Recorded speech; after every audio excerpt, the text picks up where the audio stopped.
인터넷은행 카카오뱅크가 폭발적인 인기를 얻고 있는 데 반해 카카오의 주가는 하락세를 보이고 있습니다. 보험 설계사들의 평균 소득이 일반 근로자보다 높은 것으로 나타났습니다. 정부가 이들을 특수고용직으로 보고 산재보험을 적용하면 오히려 문제가 될 수 있다는 지적이 나옵니다. 정부가 지방자치단체의 계획인구 산정을 꼼꼼히 검토해 무분별한 아파트 공급을 막기로 했습니다. 자동차 업계가 파업과 통상임금 판결, 시장 침체 등 각종 악재를 겪으면서 국내 경제에 악영향을 미칠 수 있다는 우려가 나옵니다.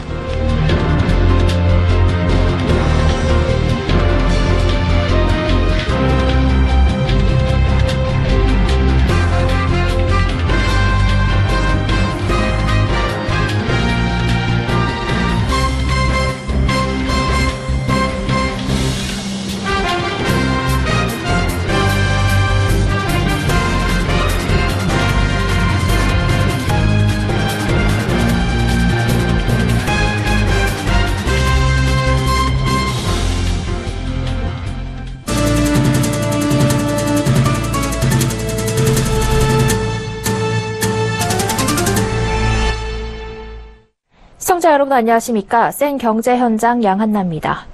영업 일주일 만에 계좌 개설 건수 150만 건을 돌파하는 등 인터넷은행 카카오뱅크의 인기가 뜨겁습니다. 하지만 카카오뱅크의 흥행에도 불구하고 정작 카카오의 주가는 하락세를 보이고 있는데요. 카카오에 대한 외국계 증권사와 국내 증권사의 주가 전망도 크게 엇갈리고 있습니다. 김성훈 기자입니다. 인터넷은행 카카오뱅크가 232만 건의 앱 다운로드 수를 넘어설 정도로 큰 관심을 받고 있지만 정작 카카오의 주가는 날개를 펴지 못하고 있습니다.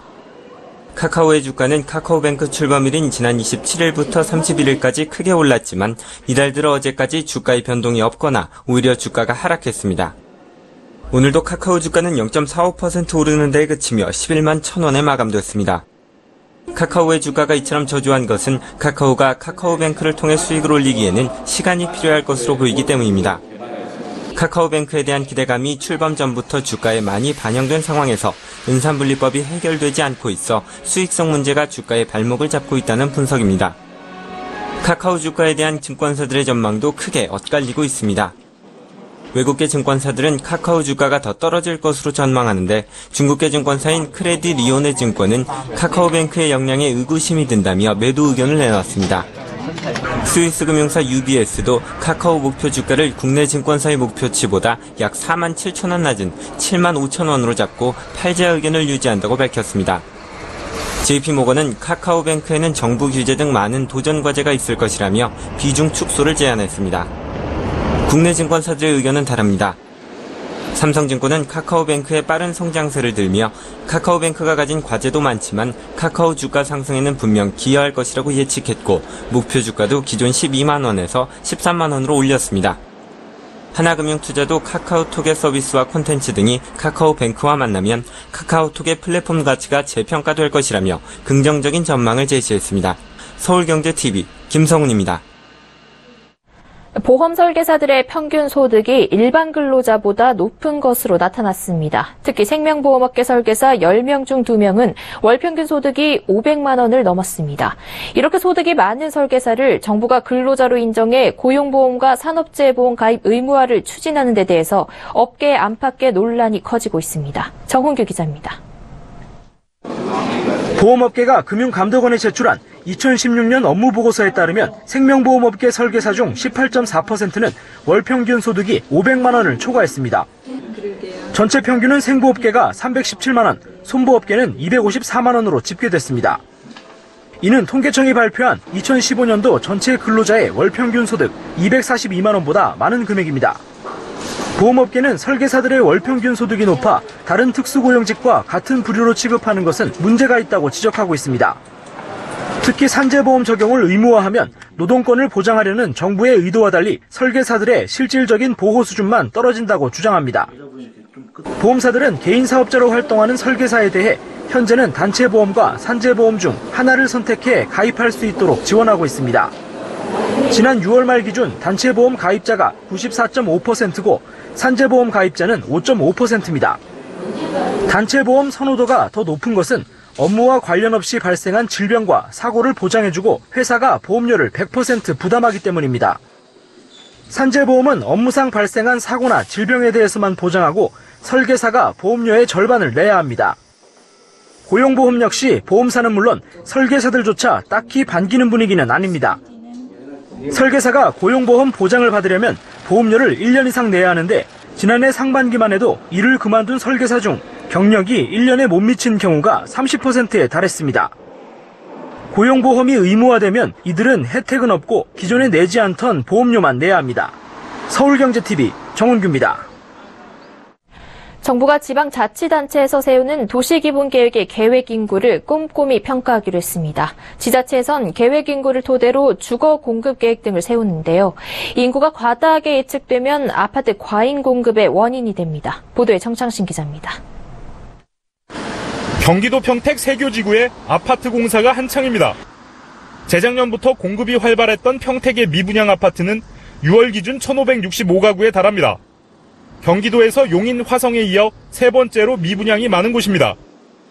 평택시는 작년 10월 미분양 관리지역으로 지정됐습니다. 이 지역에선 시행사가 아파트 지을 땅을 매입하기 전 주택도시보증공사의 예비심사를 받아야 합니다.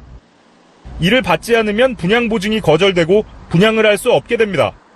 미분양이 많은 평택시는 2035년 도시기본계획을 세우면서 계획인구를 120만 명으로 추산했습니다.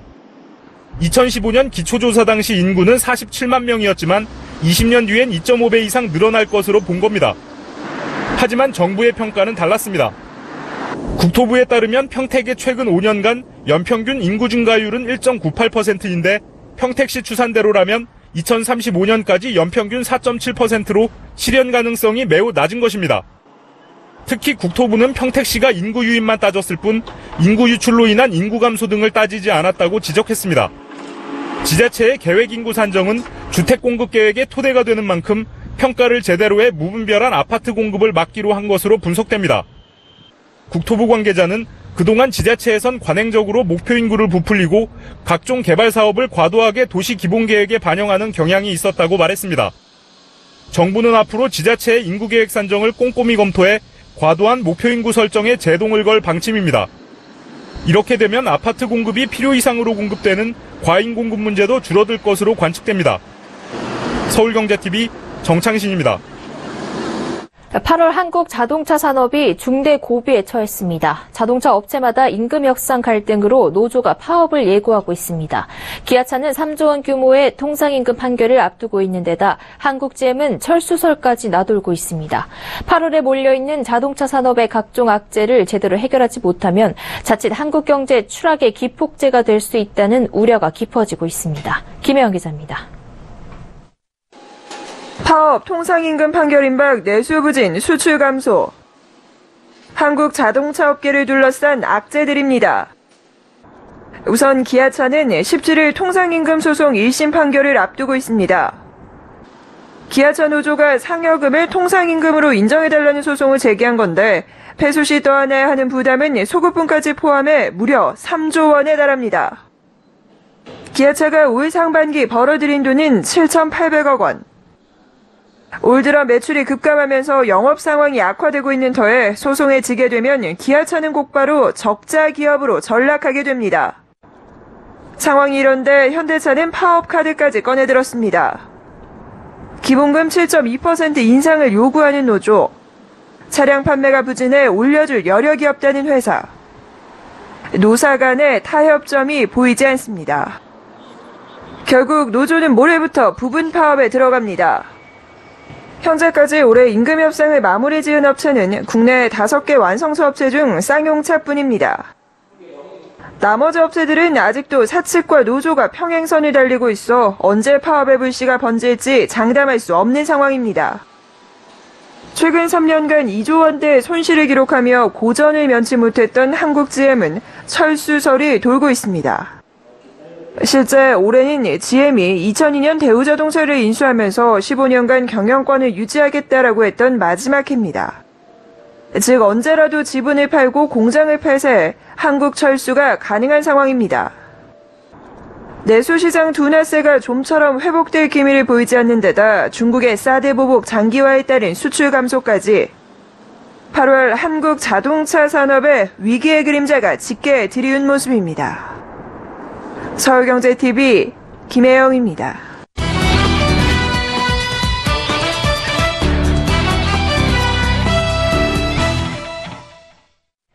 중국의 사드 보복으로 사업 환경이 악화되자 유통업계가 일제히 베트남 시장에 주목하고 있습니다. 해외 사업의 새로운 성장 동력으로 떠오른 베트남 시장에 대해 이보경 기자와 이야기 나눠보겠습니다. 안녕하세요. 안녕하세요.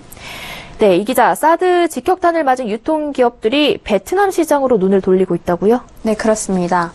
롯데그룹이 가장 공격적인 행보를 보이고 있는데요. 롯데는 지난 1998년에 벌써 베트남 진출을 시작을 했습니다. 현재는 이 백화점과 마트, 호텔, 시네마 이렇게 10여 개 계열사가 활발하게 사업을 진행하고 있는데요. 특히 신동민 회장이 직접 나서서 베트남 대통령을 만나서 이 투자 방안을 논의하는 등 적극적인 모습을 보이고 있습니다. 이 신 회장은 지난달에 일주일에 2번이나 재판을 받는 바쁜 스케줄 가운데서도 일정을 쪼개서 베트남 사업장들을 둘러보고 하노이와 호치민 인민위원장들과 면담을 진행하기도 했습니다. 현재 베트남에서 진행되고 있는 롯데의 프로젝트는 크게 두 가지로 볼 수가 있는데요. 우선 호치민시에서는 2021년까지 약 2조 원을 투입해서 에코 스마트 시티를 건설할 계획입니다. 10만 제곱미터 규모 부지에 세워지는 이 에코 스마트 시티는 백화점과 쇼핑몰, 시네마, 호텔, 오피스, 게다가 주거시설까지 구성이 됩니다. 또 하노이에는 3,300억 원을 투자해서 복합 쇼핑몰인 롯데몰 하노이를 2020년에 선보일 계획입니다. 네, 롯데그룹이 특히 베트남 진출에 강력하게 드라이브를 거는 모습인데요. 다른 유통 대기업들은 어떤가요? 네. 롯데의 적수죠. 이 신세계도 중국 사업 철수를 선언한 이후에 베트남 시장에 공을 들이고 있는데요. 이 이마트는 2015년에 호치민의 베트남 1호점을 출점을 했고요. 지난해 계획보다 20%가량 많은 약 380억 원의 매출을 올렸습니다. 이에 힘입어서 이 2호점 개장도 준비 중에 있습니다. 또 CJ제일제당도 식문화 한류의 주요 공략지로 베트남을 선택했는데요. CJ제일제당은 지난해부터 까우제와 민닷푸드, 킴앤킴 등 현지 식품업체 3곳을 인수를 했습니다. 여기에 더해서 지난달 CJ제일제당은 이 베트남에 700억 원을 투자해서 베트남 식품 통합 생산기지를 건설하겠다고 밝혔는데요. 내년 7월에 완공 예정인 베트남 식품 통합 생산기지에는 이 호치민의 2만 평 규모로 건설이 되게 됩니다. 이를 통해서 2020년에는 베트남 식품 시장에서 매출 7천억 원을 달성한다는 계획을 가지고 있습니다. 네. 유통 대기업들이 베트남에 과감하게 투자를 하고 있는 모습인데요. 이렇게 베트남에 주목을 하는 이유가 뭔가요? 베트남 시장은 세 가지 측면에서 한국 유통기업의 굉장히 매력적인 시장인데요. 현재 베트남은 GDP 성장률이 6%로 굉장히 높게 나타나고 있습니다. 특히 이 베트남의 소매 유통시장은 연평균 10% 이상 성장하고 있는 상황입니다. 생산 기지로서의 매력도 굉장히 충분하기 때문에 해외 각국의 인력들도 베트남으로 몰려들고 있는 상황인데요. 또 베트남은 아직 시골의 경우에는 재래식 유통망이 대부분이고 현대식의 유통망이 많이 안 돼 있는 상황입니다. 그렇기 때문에 유통 측면에서 성장 잠재력도 굉장히 높다고 볼 수가 있습니다. 이 두 번째로 이 베트남은 인구 부자라는 측면에서 굉장히 매력적인데요. 베트남은 1억 명 가까운 풍부한 인구를 가지고 있습니다. 게다가 이 60% 가까이가 30대인 젊은 국가이기 때문에 앞으로도 소비 시장이 더 활성화될 것으로 보입니다.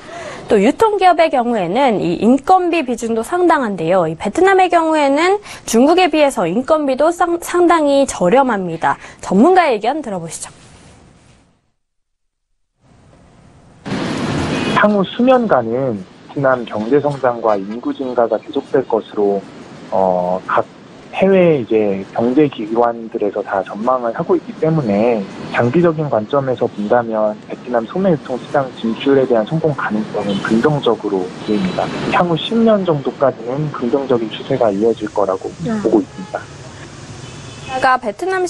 베트남 사람들은 이 한류 등의 영향으로 인해서 한국 문화와 한국 상품에 굉장히 우호적입니다. 따라서 우리 기업들이 경영을 하기에 굉장히 좋은 분위기가 형성돼 있다고 볼 수 있는데요. 우선 중국 시장에서 우리 기업들이 이 정도로 이 고전을 면치 못하고 있는 상황이 된 건 사실 사드로 인한 정치 사회적 불안정성이 아닙니까? 반면에 이 베트남에서는 한국에 대한 우호적인 인식이 굉장히 크고요. 또 중국보다는 정치 사회적으로도 안정감이 있습니다. 따라서 우리 기업이 경영하기에는 우호적인 환경이 조성돼 있다고 말합니다. 또 메이드 인 코리아라고 하면 믿을 만한 제품이다라는 인식도 깔려 있다고 하는데요. 현재 진출해 있는 롯데마트에서 보면은 우리 PB 상품들이 굉장한 인기를 끌고 있다고 합니다. 우리 떡볶이나 김밥 같은 음식들도 인기리에 팔리고 있다고 하고요. 또 현지의 한국 제품 유통 채널인 K마트와 연계해서 한국 음료를 좀 공급을 하고 있는데 이런 상품들도 굉장한 인기를 끌고 있다고 합니다. 네, 유통업계 베트남 진출에 대해 이보경 기자와 이야기 나눠봤습니다. 오늘 말씀 고맙습니다.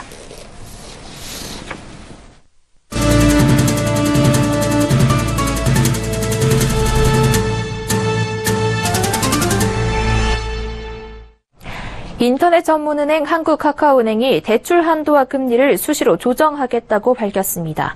카카오뱅크는 오늘 애플리케이션에 공지를 띄워 건전성 유지와 리스크 관리를 위해 대출 상품의 한도와 금리 조정은 수시로 일어날 수밖에 없다고 밝혔습니다. 한번 눌러주시겠어요? 왜 없지?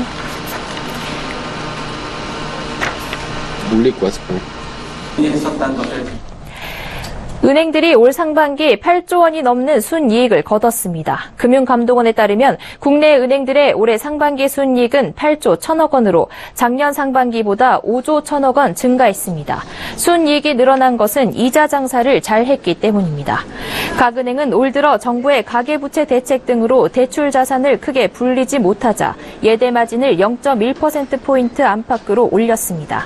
예금 금리는 거의 그대로이지만 대출 금리를 빠르게 올리며 이자 장사를 확대한 겁니다.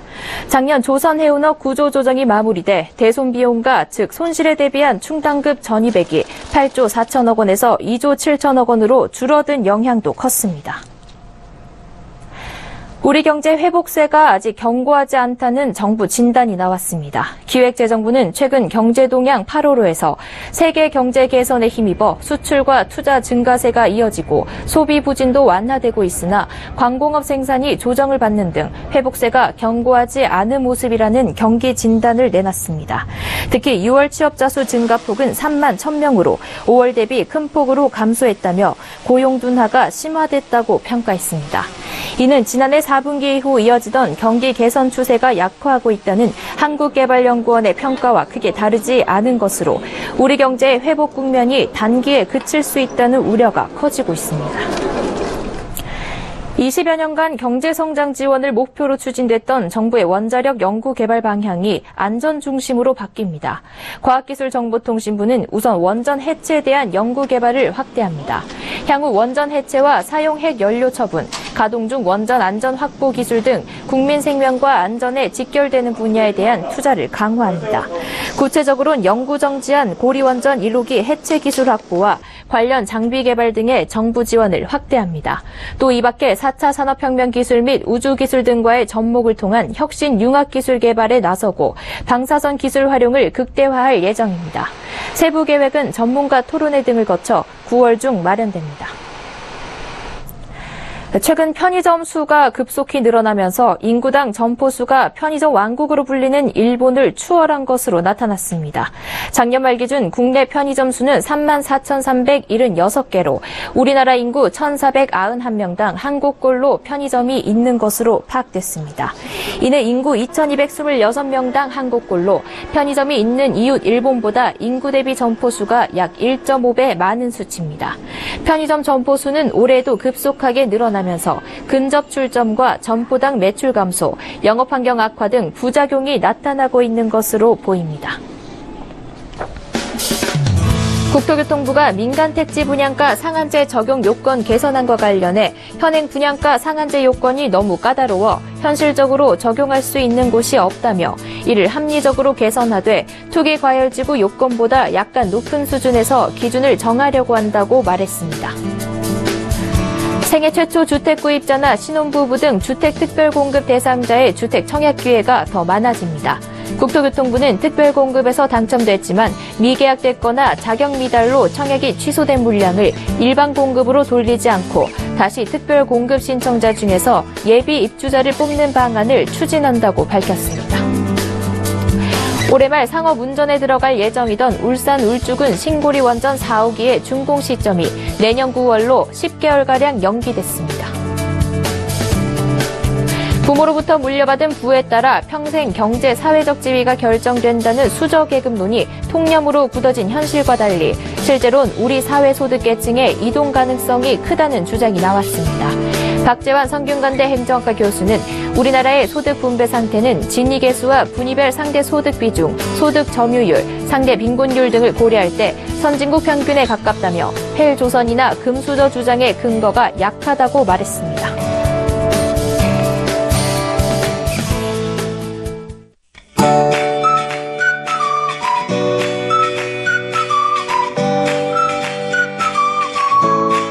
안녕하세요. K웨더 라이프스타일 예보 최씨입니다. 폭염이 일주일을 넘기고 있습니다. 현재까지도 전국 대부분 지역에 폭염특보가 발효 중인데요. 밤사이에도 무더워 열대 현상이 나타나겠고요. 내일 한낮에도 서울이 33도, 광주는 32도까지 올라가 무더위가 여전하겠습니다. 더운 가운데 충청 이남으로는 비 소식도 있습니다. 위성과 레이더 영상 보시면 서쪽에서 비구름대가 몰려오고 있는 모습인데요. 현재 제주도에 내리고 있는 비는 점차 충청과 호남 지역으로 확대되겠고요. 내일 새벽이 되면 충청 이남 전역에서 비가 내리겠습니다. 동해안도 동풍의 영향으로 곧 비가 시작됩니다. 비의 양은 전남과 경남, 제주도가 40에서 80mm가 되겠고요. 곳에 따라서는 150mm 이상의 폭우가 예상됩니다. 전북과 경북도 20에서 50mm의 비가 오겠고요. 충청과 강원, 영동은 5에서 30mm의 비가 내리겠습니다. 이번 비는 중부지방부터 오전 중에 기압골의 영향에서 벗어나면서 그치겠고요. 남부는 오후 늦게가 되어서야 그치겠습니다. 동풍의 영향으로 비가 오는 동해안은 모레까지 이어질 전망입니다. 그럼 자세한 지역별 내일 날씨는 나절 예보를 통해서 살펴보겠습니다. 중부지방 비가 오다 오전에 그치겠고 한낮에 서울, 수원, 청주 33도까지 올라 덥겠습니다. 동해안은 종일 비 소식이 있고 한낮에 울진 27도 등으로 상대적으로 낮겠습니다. 남부지방은 늦은 오후까지 비 소식이 있습니다. 낮 기온 광주 32도로 무척이나 덥겠습니다. 전해상으로도 비 소식이 있고요. 물결은 동해상에서 높게 일겠습니다. 당분간 더위는 계속 이어질 것으로 전망됩니다. 날씨였습니다. 센 경제 현장 여기까지입니다. 시청해주신 여러분 고맙습니다.